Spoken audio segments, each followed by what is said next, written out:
എല്ലാവർക്കും ഞങ്ങളുടെ പുതിയ വീഡിയോയിലേക്ക് സ്വാഗതം. അപ്പോൾ ഇന്ന് ഞങ്ങൾ വന്നിട്ടുള്ളത് ഏത്തപ്പഴം വെച്ചിട്ട് കുട്ടികൾക്കൊക്കെ ഉണ്ടാക്കി കൊടുക്കാൻ പറ്റിയ ഒരു അടിപൊളി ഡെസേർട്ടിൻ്റെ റെസിപ്പി ആയിട്ടാണ്. അപ്പോൾ നമുക്കത് എങ്ങനെ ഉണ്ടാക്കുന്നതെന്ന് നോക്കാം. ഒരു പാനിലേക്ക് ഒരു 2 ടേബിൾ സ്പൂൺ നെയ്യ് ഇട്ട് കൊടുക്കാം. ഇനി നമുക്കിതിലേക്ക് ഒരു 2 നേന്ത്രപ്പഴം തൊലിയൊക്കെ കളഞ്ഞ് റൗണ്ടിൽ അരിഞ്ഞതാണ്. അപ്പോൾ അത് നമുക്ക് ഈ നെയ്യിലേക്ക് ഇട്ട് കൊടുക്കാം. എന്നിട്ടിത് 1 മിനിറ്റോളം ഒന്ന് ഈ നെയ്യിലൊന്ന് വഴറ്റിയെടുക്കാം.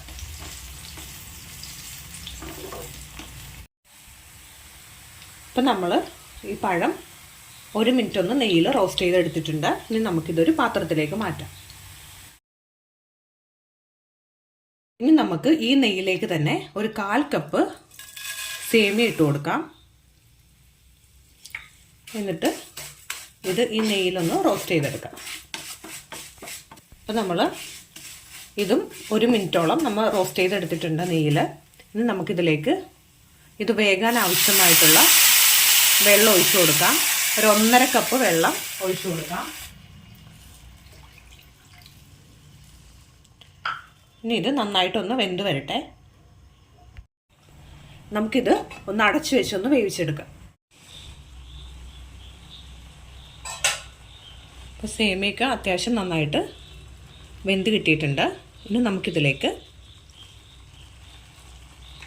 കുറച്ച് ശർക്കര ഉരുക്കിയതാണ്, അത് നമുക്ക് ഒഴിച്ചു കൊടുക്കാം. ഞാനിവിടെ ഒരു 150 ഗ്രാം ശർക്കര ഉരുക്കിയതാണ്. ഒരു 1/4 കപ്പ് വെള്ളം ഒഴിച്ചിട്ട് ഉരുക്കിയെടുത്തതാണ്. അപ്പോൾ അത് ഇതിലേക്ക് ഒഴിച്ചു കൊടുത്തിട്ടുണ്ട്. ഇനി നമുക്കിതിലേക്ക് ഒരു 2 ടേബിൾ സ്പൂൺ ചവ്വരി വേവിച്ചത് ഇട്ട് കൊടുക്കാം.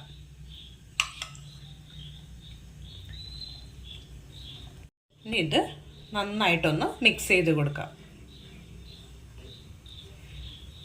ഇനി ഇതൊന്ന് നന്നായിട്ടൊന്ന് തിളച്ച് വരട്ടെ. ഇപ്പോൾ ശർക്കരയൊക്കെ നമ്മുടെ മധുരത്തിനനുസരിച്ച് നമുക്ക് കൂട്ടിയും കുറച്ചുമൊക്കെ ഇടാം.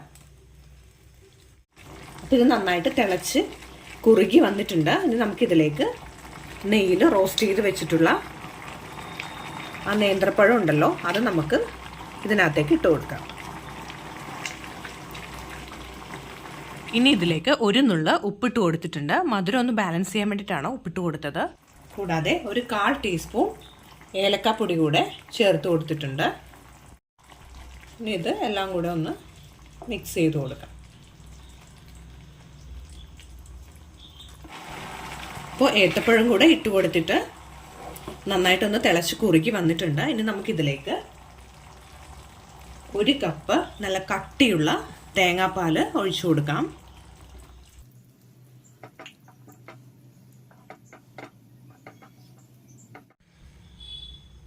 അപ്പോൾ തേങ്ങാപ്പാൽ ഒഴിച്ചതിന് ശേഷം തിളക്കേണ്ട ആവശ്യമില്ല. ഒന്ന് ചൂടായതിന് ശേഷം നമുക്ക് ഫ്ലെയിം ഒന്ന് ഓഫ് ചെയ്ത് കൊടുക്കാം.